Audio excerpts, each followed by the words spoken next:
said I wasn't gonna bring this up, right? But I'm gonna just touch on it. Then I'm gonna double dutch. I'm gonna hop in, hop out, right? I come across on the internet a lot, and they want to throw it in your face. They say No Jumper was built on of Drakeo. So I guess in this early on in his career, or early on when you was doing podcasting, you was doing a lot of Drakeo interviews and covering him. And why they feel that way? I mean, that's kind of an exaggeration because I interviewed him in probably 2017, and it was definitely like a good interview and probably like his first like popular interview at that time, I think. But to say that we like built the platform on it, but you heard what I heard before, right? You heard the same thing. I heard people say that. Yeah, well, I feel like when I think of who said it, is like me and Ralphie were like getting into it at one point, arguing and shit. And I feel like he might have said that, but he definitely doesn't mean that like literally. But to be honest, like after the whole SoundCloud rap thing, because that shit was damn near dead by like 2017, 2018. Like all these dudes either died or fucking just fell off like pretty hard. Besides a couple of people, and then the next thing that was really hitting in terms of like the scene that we were involved in and shit was like Shoreline Mafia, Greedo, Drakeo, all that shit. So that was kind of like the next wave that we were like associated with. And I don't think Ralphie said it. I think it was the dude, the big mouth manager, Angel. Oh, he might have because I know you was getting irritated with him. You was like, yeah, that was a good one. Yeah. Like the fans have not seen me trip out on people like that many times, like that like I got real mad at him. We cool now. No, I know that you glitched a couple times. You did it with you called Beast Whack Parrot. You like he was irritating you, and I see the Angel dude was irritating you. A lot of times the person who pisses me off is not like, I can kind of deal with whatever from the person I'm interviewing, but then a lot of times they'll just randomly at the last minute want to bring a homie, and that homie can be like the real problem because a lot of time they're not like media trained at all. I just did one the other day with this dude C Hood, and he had his homie with him, and the homie was just Charlie Hood. Nah, it's like a dude from Chicago. Oh yeah, sorry. There's like every person from LA. There's like another person. That's Trench's News. That's Trench's News.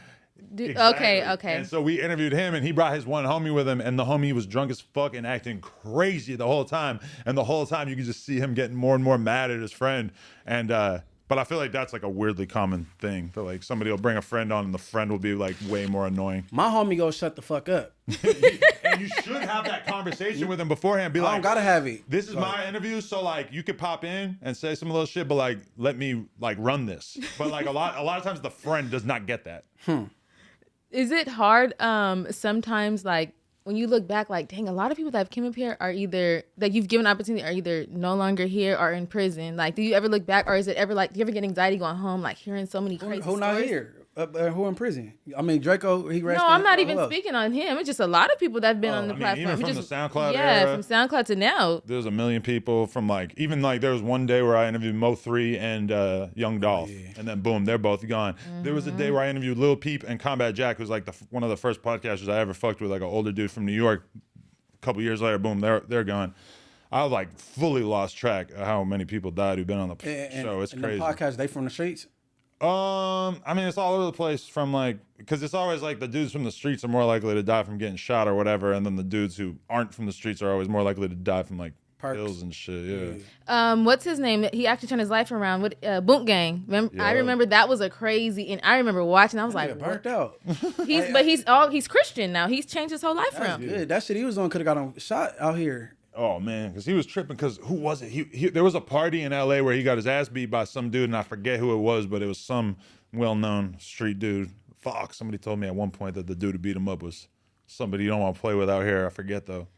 Dang, I just know he got his jaw broke at the Venice Beach, like, and I remember it was on the era, like he did an interview with you, and he was like, I don't know, whatever he took, he was on one. I remember hearing he was a Shoreline Crip at one point. They put him on the hood and. Oh, the Boot Gang? Boot Gang. I remember. Hold on, where you from? Chicago? Full apologies, Florida. It's not true, but that's what they were saying for a minute there. He's from Florida. I'm assuming that is not still a thing. Oh no. Hey, but you know, it be people that he might be from Venice Shoreline in Florida. I don't know if they got one out there. No, I think it was like he got put on out here. Like I don't think he had anything going on with it at first. He was just. I think he was just doing stuff at that point in his life, not to bring up his past life, but like there probably came a time where he was like, "Damn, I need somebody to protect me out here."